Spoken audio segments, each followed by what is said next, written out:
What are we making, Elizabeth? Tuna noodle casserole.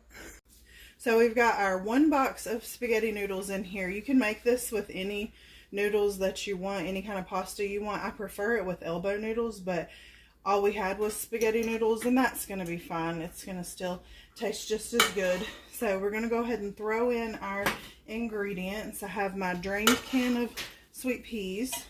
I have, need a fork or a spoon. Okay. I have my 2 cans of tuna, drained tuna in water.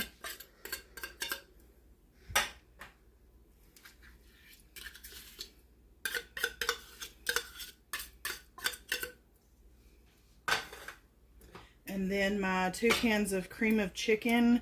You can use cream of mushroom. Most other recipes do call for cream of mushroom, but my husband does not like mushrooms, so I use the cream of chicken.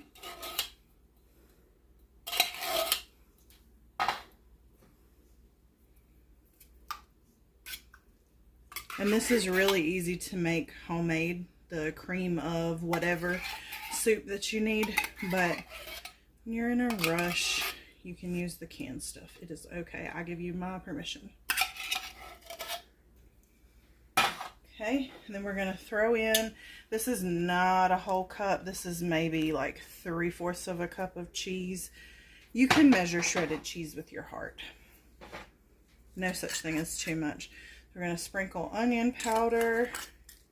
Well, that was garlic powder. Garlic powder, onion powder.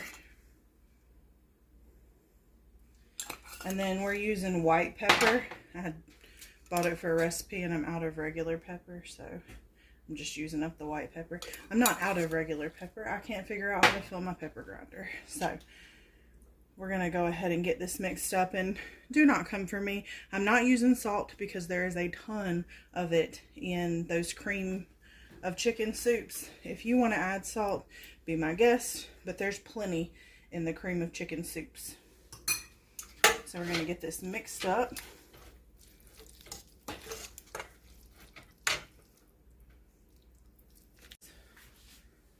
I forgot to mention my secret ingredient here. This isn't required, but I just put a giant dollop, maybe that's like 1/2 a cup, maybe 3/4 of a cup of sour cream. I like the flavor it adds and helps with the creamy texture, so I add that in. Again, not required. Add it if you got it. If you don't, you can still make this. Okay, I got my oven preheated to 375, and I'm just going to put this in my 13x9 casserole. Spread it out evenly.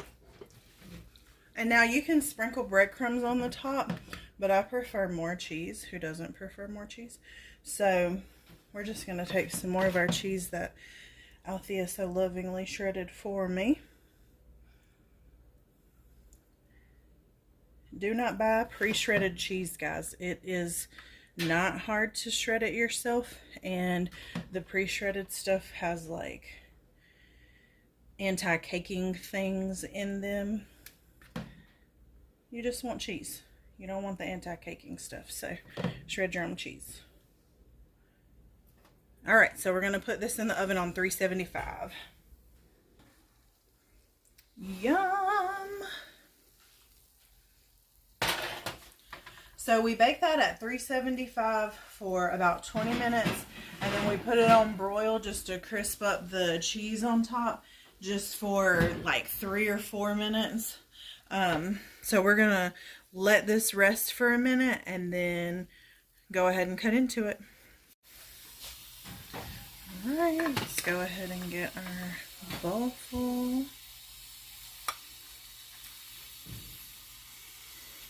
There we go.